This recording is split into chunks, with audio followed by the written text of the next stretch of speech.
Lindsay. Lindsay. Good morning, Panga. Good morning! Ang pinakamakulit na girlfriend mo sa balat ng radyo. Isang magandang morning sa inyong lahat! Ako pa rin po nag-iisang girlfriend mo sa radio. My name is Lindsay. Makulit pero may puso, handang makinig sa mga kwento mo. Alam mo, feeling ko kailangan mo na siyang iwan kasi it doesn't make sense. Ang kwento sa lihim ng liham. Mahal kong Lindsay. Ako nga po pala si Fanny. Gusto ko lang pong ikwento ang naging experience ko nung Christmas and New Year. DJ Lindsay, doon po ako sa family ng boyfriend ko nag-celebrate ng Christmas. Kasi ako lang po ang nandito sa Manila. Lahat po ng kamag-anak at ng pamilya ko, nasa Bacolod. Lahat po sila, binilihan ko ng regalo. Nakakahiya naman po kasi na doon ako magpapasko sa pamilya ng boyfriend ko tapos wala man lang akong maibigay sa kanila. Lahat po binigyan ko ng gifts. Kasama na po dyan yung mga girlfriend ng kuya ng boyfriend ko. Nag-effort po talaga akong magbalot. Ang saya-saya ko pa nga kasi akala ko wala akong makakasama para mag-celebrate ng Christmas. Nung Pasko na, syempre bigayan na po ng gifts. Alam mo, DJ Lindsay, nalungkot lang ako kasi ni isa, wala man lang nagbigay sa akin. Yung boyfriend ko lang. Parang siya lang naman yung nakaalala ng Pasko. Sa dami ng binigyan ko ng regalo, yung boyfriend ko lang ang merong regalo para sa akin. Alam ko naman, DJ Lindsay, na hindi ko kailangan mag-expect na may matatanggap akong regalo. Kasi dapat, bukal sa loob ng magbibigay, di ba? Nag-sorry lang sila kasi akala daw nila hindi ako doon magse-celebrate sa kanila. Naisip ko naman, paano hindi nila alam? Ilang beses na akong nagsabi. Tapos inulit pa ng boyfriend ko na pupunta ako. Tapos ganitong pagkain, mga regalo yung dadalhin ko. DJ Lindsay, tanong ko lang, normal po ba na makaramdam ng pagtatampo sa pamilya niya? Kasi hindi niyo po na itatanong. 7 months na po kami. Hindi na naman ako bagong miyembro ng pamilya. Pero parang nararamdaman ko pa rin na others ako. Lalo na nung Pasko. Alam mo yung feeling na isa-isa silang nagbubukasan ng regalo. Ang saya-saya nila. Tapos ako, nasa gilid lang. Pangiti-ngiti. Naluluha na. Kaya nga nung New Year, mag-isa na lang ako nag-celebrate sa apartment. Kasi mas gugustuhin ko pa na mag-isa na lang. Kesa naman sa makisama sa pamilya na never ko naman na-feel na welcome ako. Di ko nga po alam eh. Kababawan po ba na matatawag kung nasasaktan pa rin ako hanggang ngayon?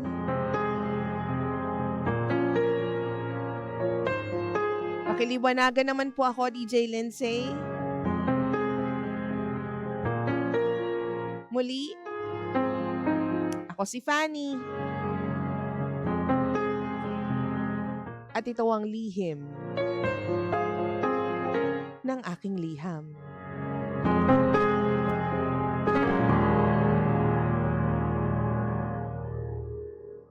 Lihim ng liham. Hoy, lihim ng liham, nakakaloka ka dyan, Fanny. In fairness naman ha, sa lahat ng mga tulad ni Fanny na nagdaramdam dahil walang natanggap na regalo noong Pasko, yung totoo, baby girl. Yung totoo ba, baby girl ba tayo dyan ng bonggang-bongga? Oo. Mga madamdami yan. Mga sibuyas, parang si Toby. Charing-charing lang. Hi! Good morning po sa inyong lahat. Welcome to Lihim ng Liham. Mahal ko pangga ko, baby ko. Kamusta ka naman?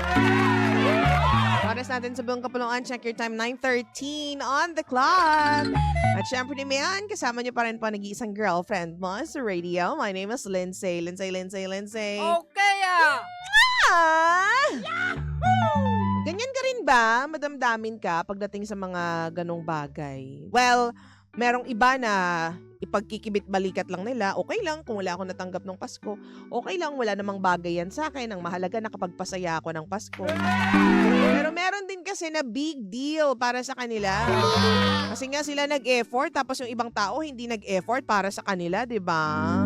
Anong masasabi mo dyan?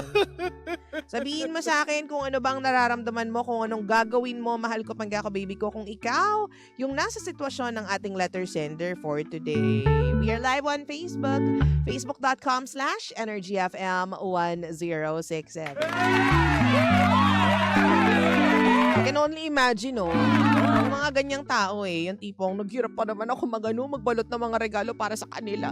Tapos ni isa sa kanila walang may regalo para sa akin.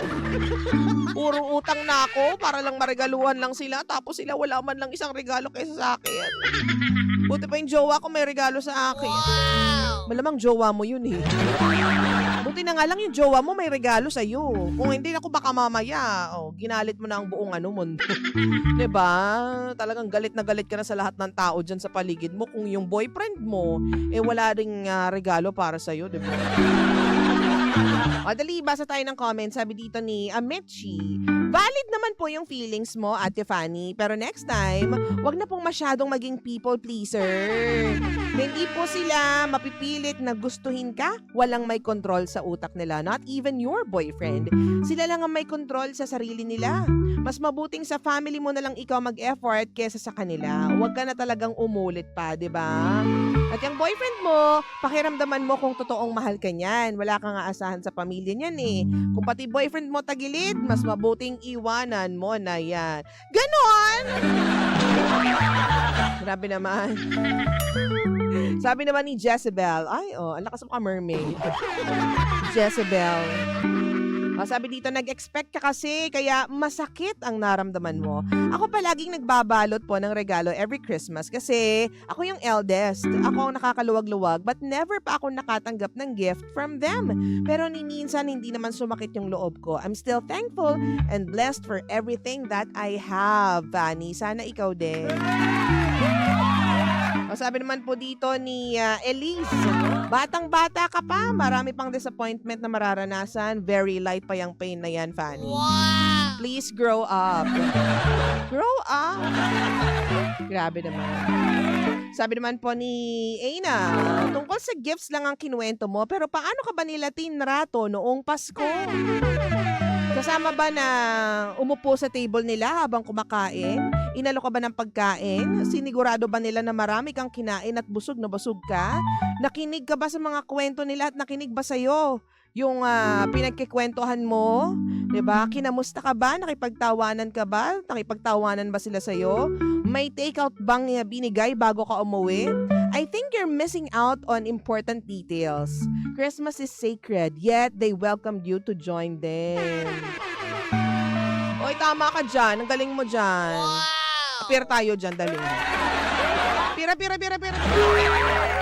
Sabi naman ni Shang, hello naman sa iyo, Shang. O, mabuhay ka ha. Sabi ni Shang, may ganyan po talaga na family, hindi uso yung exchange gifts. Siguro mga bata lang binigyan nila. At first, syempre sa una pa lang na time mo na mag-Christmas sa kanila ng boyfriend mo, since sabi mo 7 months pa lang kayo, hindi mo pa alam ang ginagawa nila during Christmas, 'di ba?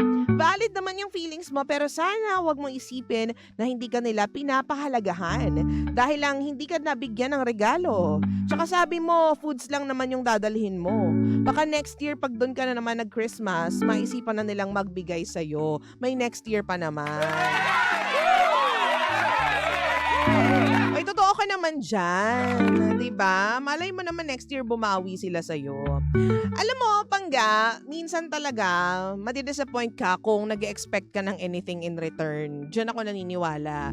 So, para hindi ka masaktan, huwag ka nalang mag-expect ng anything, di ba? Sabi ni Kasmot, ito na lang, sabi ni tatay ko, mga kapatid ko, asawa nila at mga anak, lahat may regalo from me. Pero ako, kahit isa, wala. But napakasaya ko kasi napasaya ko sila. O, di ba? Ganoon naman talaga. Sabi naman ni Llewellyn Peña Florida, better to give than to receive. Wow! Sabi ni Darwin Fanny, you can't please people. Kung gusto ka nila, gusto ka nila. Kung ayaw nila sa'yo, ayaw nila sa'yo. Kaya wag mong pilitin na magustuhan ka ng mga ayaw, kung ayaw nila sa'yo. Ganyan. Okay ah. Sakit naman, no?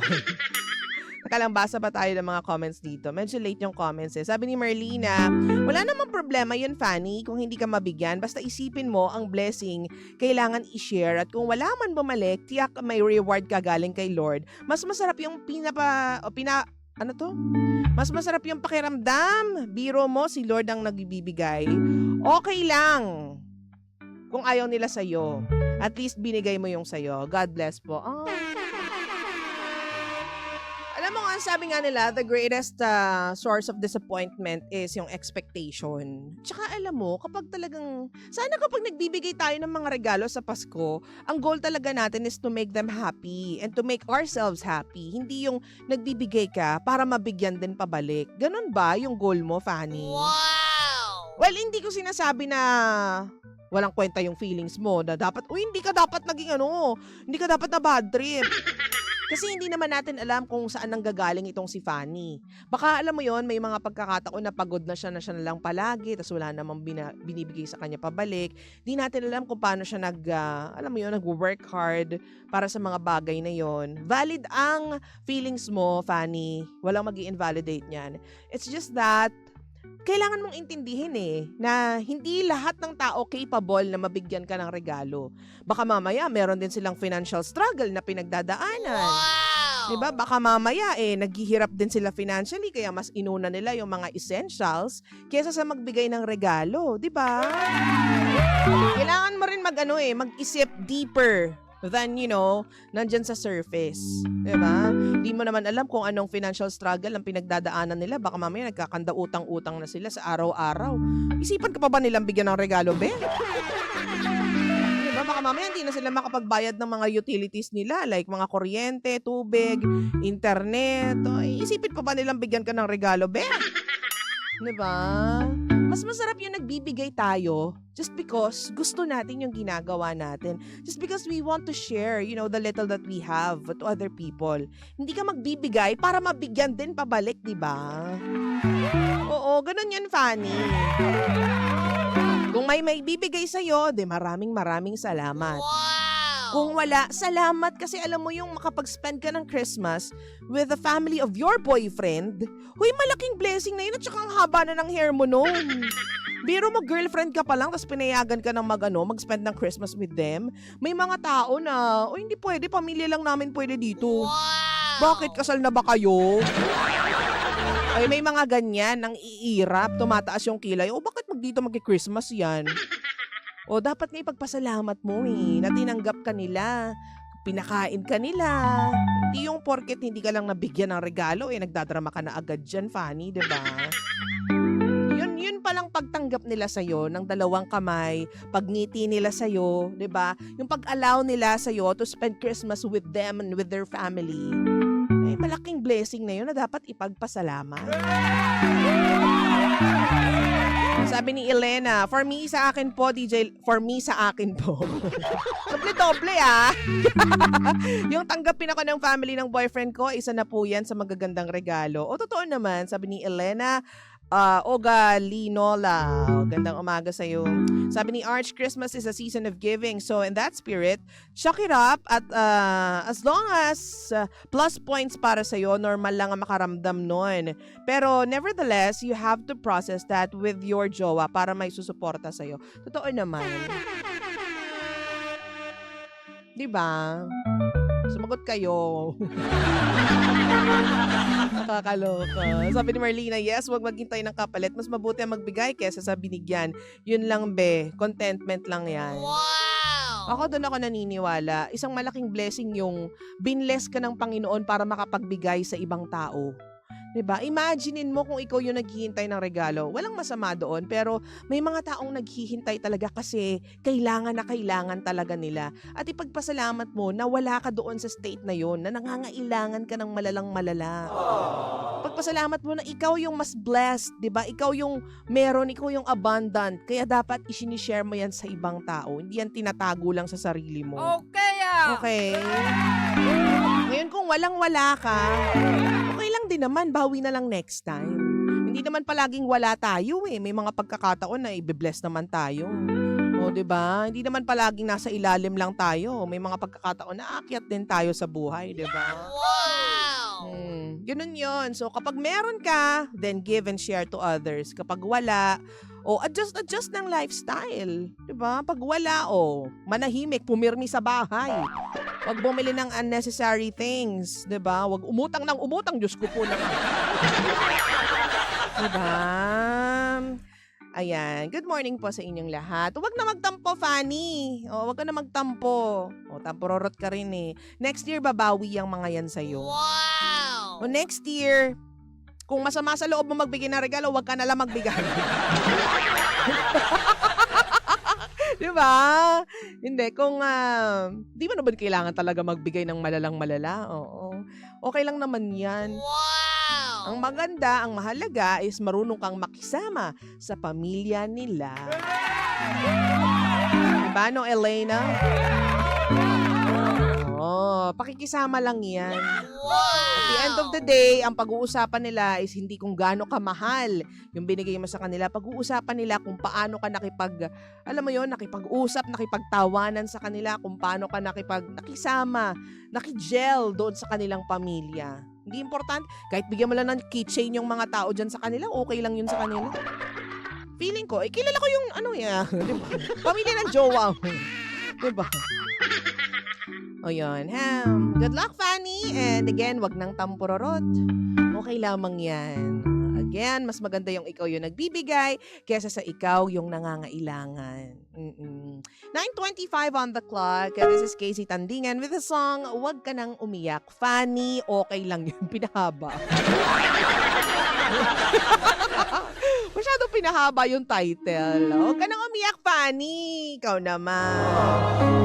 Sa lahat po ng mga may pinagdadaanan at this moment, this song is for you. Once again, this is Casey Tandingan with the song, Wag Ka Nang Umiyak sa Energy FM. Energy. Tutok lang! Wow! Wag